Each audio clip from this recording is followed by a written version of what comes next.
Buenos días, Patricio. Buenos días a todos. Vamos a empezar Buenos a días, trabajar. doctor, buenos días. Bien, vamos a empezar a trabajar con el curso. Bien, en la clase de hoy vamos a hablar fundamentalmente de la parte homológica. Como ya hemos dicho en la clase pasada, podemos desarrollar la parte simplemente topológica, pero si hacemos topología simplemente en el sentido de conjunto, nos quedamos a lo sumo llegar a entender lo que es continuidad. Bien, donde vemos la parte explicada de lo que del contenido de hoy. Vamos a hablar de topología combinatoria, inicio de la topología combinatoria, la característica de Euler-Bancaler, los módulos sobre anillos, ¿verdad? Lo que es homología y cohomología, lo que es complejos y homología, el número de Brettin y la teoría de Brodmann. Si tú puedes desarrollar la teoría homológica o la teoría de homología, ¿ve? Hasta el punto de desarrollar categorías, sin hablar necesariamente de topología. Es más, el curso inicial, donde tú puedes verificar algo sobre lo que es una homología o una cohomología, bien, es simplemente álgebra homológica. Y un libro muy bueno y clásico de álgebra homológica es el libro de Setenhu. Bien, ok. Topología cohomológica, combinatoria. Aunque la música tiene mucho de las raíces físicas, psicológicas, semióticas y demás, ¿verdad? Ya va. La descripción formal de las instancias musicales corresponden a formalismo matemático. Es verdad, sí, la música tiene mucho con la característica física, la transmisión de onda, la característica psicológica de los individuos, cómo reaccionan ante ciertas entonaciones. Pero la descripción formal de todas las características de la música tiene que ver con fundamentos matemáticos. Está avanzada en teoría de módulo y de categoría, de la topología combinatoria, o bien de la homológica.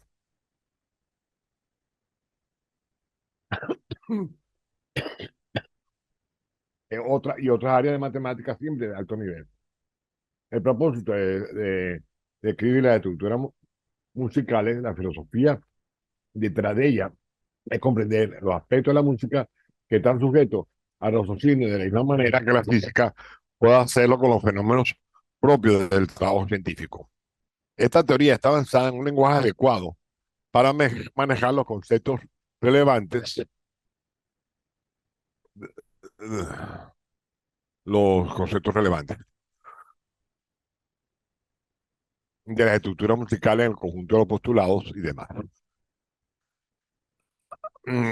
Cuando hablamos de un concepto de funtor, bien, depende, es un concepto desarrollado por Kant, digamos, relativamente nuevo, del año 58. Comparado a todos los desarrollos matemáticos, es exactamente el punto medio del siglo XX, ¿verdad? Como una disposición mm, técnica, un estudio de propiedades combinatorias de la teoría de homología. Resulta ser la herramienta más adecuada para enlazar tres categorías principales: lo que son ecuaciones o fórmulas, lo que son esquemas o diagramas y lo que son gestos o diagramas de curvas en los espacios topológicos. La topología combinatoria estudia en principio el poliedro, que son tipos especiales de espacios topológicos. Un poliedro es una reunión finita de vértices y segmentos de rectas con los cuales puede formar triángulos, tetraedros, elementos que son llamados en forma general simplejos, ¿verdad? La idea de la topología combinatoria es estudiar los poliedros no en su elemento en sí, sino cómo están dispuestos uno relativo a otro y ver cómo las combinaciones dan origen a un objeto que cuyo nombre es de tipo topológico. Una de las fuentes de la topología combinatoria, allá de los espacios que admiten la triangulación, obedece a 7 relaciones combinatorias. Otra fuente es la álgebra conmutativa, que subyace en la geometría algebraica. En ambos casos, el manejo algebraico usado para clasificar las estructuras de la teoría presentan rasgos Entonces veamos algunos aspectos iniciales. Inicialmente se plantea en la teoría de grafo, ¿verdad? Un grafo es un par de conjuntos donde ves un grafo, un conjunto o una observación de un par de conjuntos, un conjunto B de G, B del gráfico, y E de G, E del gráfico, donde los elementos de B de G, del conjunto B de G, es un conjunto finito, no vacío, cuyos elementos se llaman vértices o nodos, también llamados puntos. Y E de G es un conjunto finito de asociaciones entre los diferentes vértices. Esas asociaciones o elementos que asocian los vértices también se llaman aristas o arcos. ¿Ves? Y tenemos ahí la figura uno, un gráfico simple donde en este gráfico los nodos que tienen BDG o los vértices son los que colocamos en letra en negrilla A, B, C y D. Y las aristas o arcos son las que colocamos en letra cursiva V, W y Z. Este es un ejemplo de un gráfico simple, como está explicado ahí. Aquí tenemos otro ejemplo de grafo, otro grafo simple de un juego de primaria, un juego escolar, el cual tiene los puntos, vértices A mayúscula, B mayúscula, C, D, E y F, y los arcos o aristas son las uniones marcadas en el dibujo, ¿verdad? Este juego es un juego clásico que dice cómo hacer el recorrido de pasar por todas las aristas. El recorrido, la pregunta ¿es posible hacer el recorrido a lo largo de todas las aristas y a lo largo de todas las aristas sin pasar dos veces por el mismo arco, por la misma... Recorrer todos los vértices a lo largo de la arista sin pasar dos veces por el mismo arco?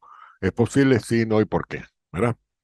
Eso es un problema que inicialmente digamos que está abierto, porque de repente Cristo va a alguna arista queda cerrado, queda resuelto, ¿verdad?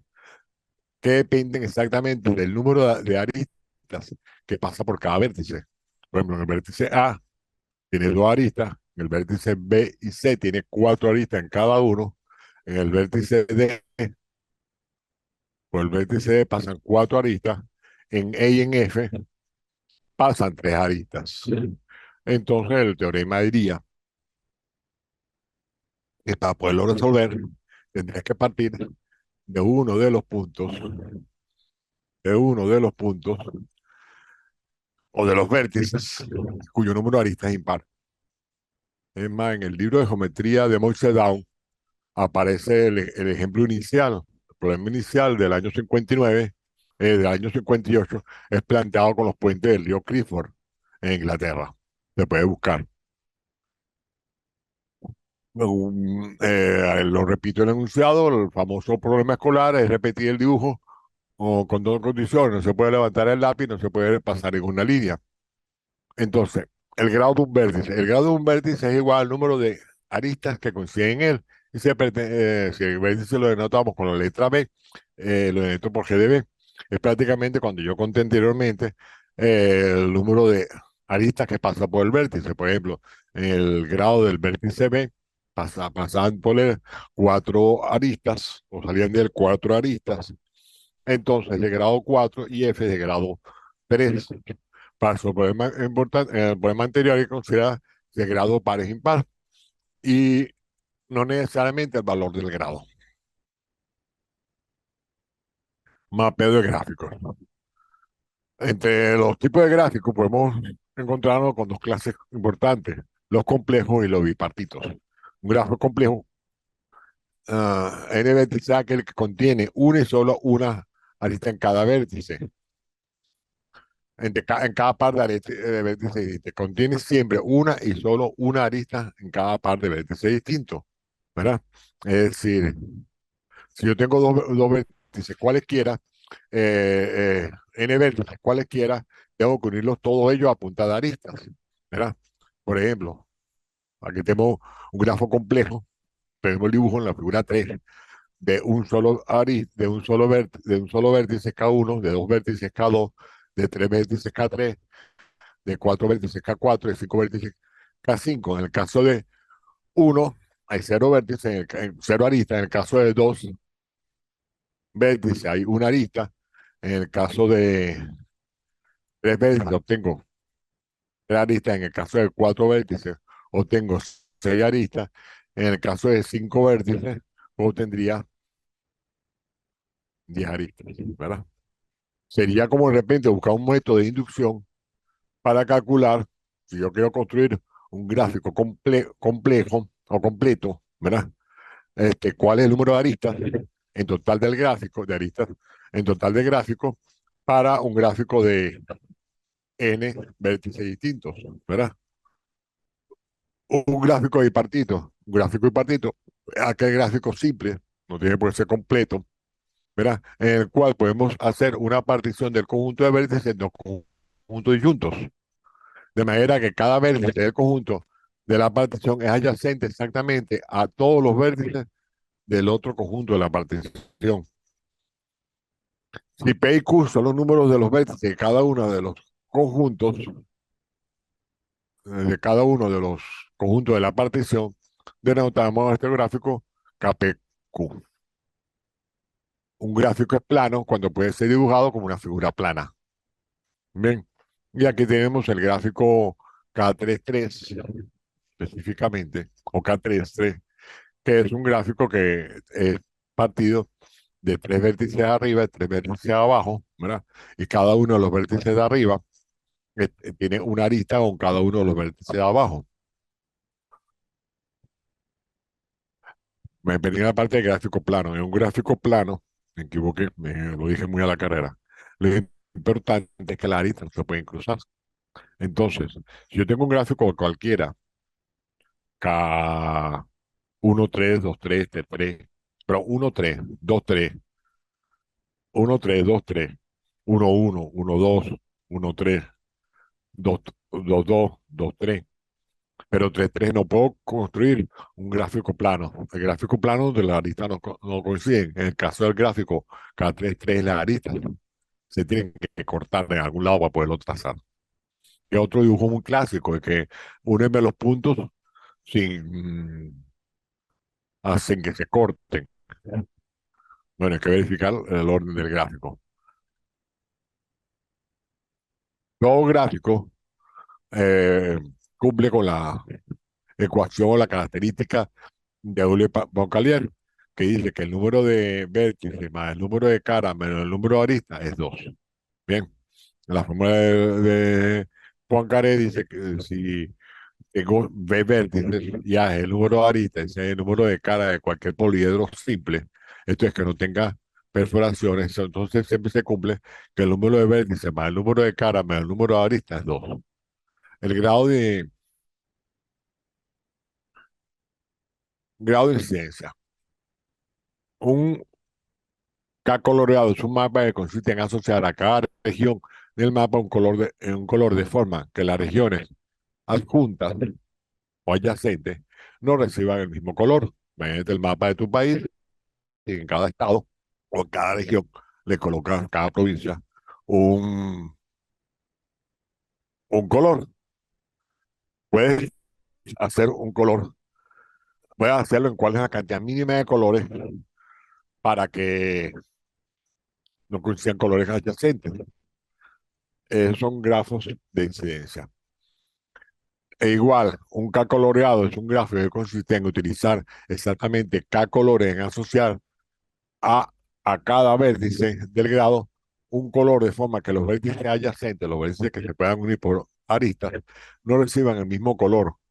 Cuando existe un K coloreado de un grafo, decimos que es K coloreable. En general, puede ser necesario muchos colores para colorear cierto grafo. Es claro que para colorear K N se necesitan a lo sumo N colores diferentes.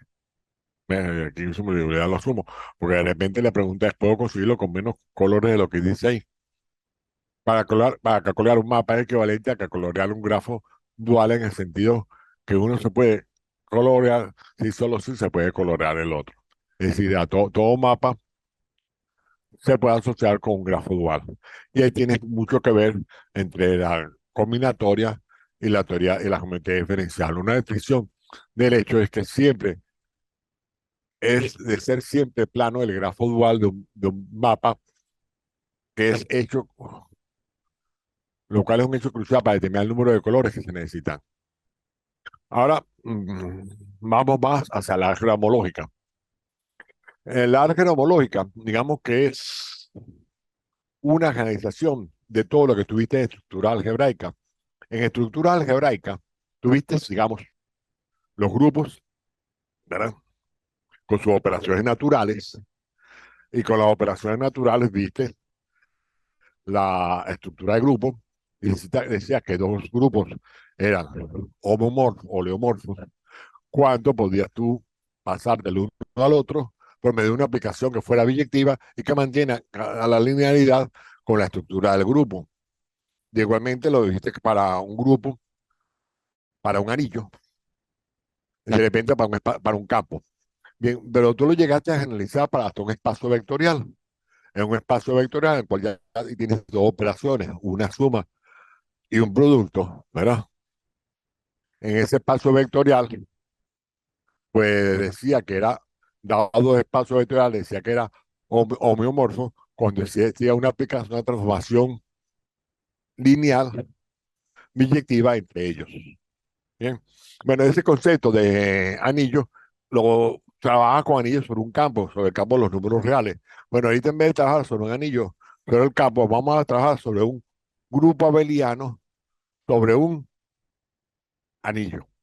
Bien. Es decir, que inicialmente un espacio vectorial definido como un anillo, una estructura de multiplicación por elementos de un campo vectorial. El anillo, los espacios vectoriales reales, los espacios vectoriales complejos, por decirlo más completos, ¿verdad? Bien, pero vamos a delimitar ambos conceptos. En vez de ser, dada la estructura inicial, una estructura de anillo, a la estructura inicial le estás dando ahora una estructura de grupo. ¿Ves? O sea que tú vas a tener como conjunto de partida un grupo abeliano G. Y externamente, en vez de tener todo un campo, todas las propiedades del conjunto de los números reales, vamos a darle solamente la estructura de ser un anillo al lambda. Bien. Entonces, ¿qué es ese módulo? Pues ese módulo es, dado un anillo y un grupo abeliano, un lambda módulo izquierdo se define si una aplicación mu de cada parte de elemento, el primero en el anillo y en el segundo del grupo, sobre el grupo, definida como una especie de multiplicación, la explicación mu de alfa por A, y alfa A igual a alfa por A, satisface la característica de la multiplicación en el sentido lineal. Alfa por A más B es igual a alfa A por alfa más alfa B, y alfa más beta en el anillo por A es igual a alfa, se distribuye por la derecha respecto a la multiplicación, a la suma de elementos del grupo, distribuye por la izquierda respecto a la suma de elementos del anillo. Y que la multiplicación puede multiplicar primero los dos elementos del anillo y después multiplicarlo por el elemento del grupo o viceversa, y lo multiplicando uno por uno. Bien, y que tiene una unidad, la unidad del anillo multiplicado porque aquel elemento del grupo mantiene el elemento del grupo. Cuando cumple con todas estas propiedades, que prácticamente son las mismas propiedades de espacio vectorial, sino que no estoy dando de la fuerza de espacio vectorial, estoy poniendo que al conjunto de partidas es un grupo abeliano y al conjunto externo en vez de ser un campo es un anillo, decimos que tenemos un camódulo. Bien, hay muchos ejercicios de, bueno, también lo puede definir por izquierda. Aquí está la definición dada por la derecha, de un anillo por la derecha. Si el anillo es conmutativo, la definición se puede hacer por ambos lados, ¿verdad? Ahora bien, prácticamente son las mismas propiedades que existían para los espacios vectoriales. ¿Ves? Y todo lo que tú probaste en espacios vectoriales en el curso básico de espacio de álgebra lineal, álgebra vectorial, sin meterse con la parte de matrices, la pueden estudiar en la teoría de alfa módulo. Si alfa es conmutativo, como dije eso. Ahora, ¿qué es un morfismo o un homomorfismo en anillo? Un homomorfismo en anillo es una aplicación que manda, pero entre yo no, entre lambda módulos. Es una aplicación que manda al anillo A en el anillo B y que cumple la linealidad. Bien. Si es inyectivo, decimos que es mo- monomorfismo, y si es objetiva, decimos que es epimorfismo. Si es biyectiva, es un isomorfismo. Bien, ahí viene entonces ya lo que es una homología. La topología algebraica, bueno, que hablamos más o menos algo de la historia de Poincaré, y la definición de un complejo. Una sucesión de lantamódulos con lambda-homorfismo de el primero en el segundo, como está escrito ahí, es un complejo si la convolución conjunta coincide con el espacio nulo para todo n. Eso es un complejo. Y un simplejo es cuando la n-upla asocia a un conjunto de vértices. Bien, dado un simplejo orientado es un subconjunto que consta de un elemento, es decir, un punto, un simplejo orientado es un subconjunto de vértices que consta de dos elementos sin importar el orden en el cual se colocan. La teoría de simplejos se aplica hoy en día en los análisis de topología de datos. ¿Sí? Cuando tú estás hablando de estudio de desarrollo de datos, de estudios de data análisis, siempre fundamenta la teoría de simplejos, pensando que esto, aunque sea matemática de, digamos, de los años 60, hoy en día se aplica para lo que está de boca. ¿Sí? Uno de los resultados más útiles que sigue inmediato de trabajar con grupos abelianos fuertemente generados es el rango libre del grupo de homología de un complejo simplical, el cual es el J número de Brett, que puede utilizarse en grupo de homología un complejo simplical para calcular las características de doble Poincaré. Si un grupo de homología de un complejo simplical tiene torsión, entonces el complejo no es orientable y la homología queda codificada. Más allá de la homología simpléctica, podemos utilizar la estructura diferencial de las variedades por medio de la cohomología de Rand o de Kate. Y ahí serían los áreas en las cuales puede desarrollarlo. Bien, ahí tiene la explicación del número de Reid, la definición específica del número de Reid y la teoría de Brodway, el teorema específico de cómo se aplica esto en la esfera, el teorema de punto fijo de Brouwer, cómo se aplica ya en la esfera. Estos dos ejemplos en Brouwer, dos ejemplos ya de homologías o homorfismas en espacios conocidos, RN, o sea que ya podríamos hasta acercarse a explicarlo en espacios vectoriales, pero recuerda que no son espacios vectoriales, sino que en cierto sentido son anillos, ¿ok? Bien, la idea mía es que esto te sirva a ti para ir preparando o estudiando sobre otros campos, porque esto es la teoría dura sobre la homológica, ¿entiendes? Y aparte, yo te envié también una lista de ejercicios, que sería bueno cuando me lo estuvieras al lado de virtual, voy a abrir el espacio para que lo subas antes de la próxima clase. ¿Estamos bien, Patricio? Sí, señor. Sí, Patricio, señor. entonces, me lo lees varias veces, cualquier cosa me preguntas Claro que sí, y señor. estamos al tanto. ¿Está bien? Listo, doctor. Eh, Claro que sí. De la próxima clase vamos a tratar de hacerlo todos los sábados para cumplir las 5 unidades lo antes posible, ¿ok?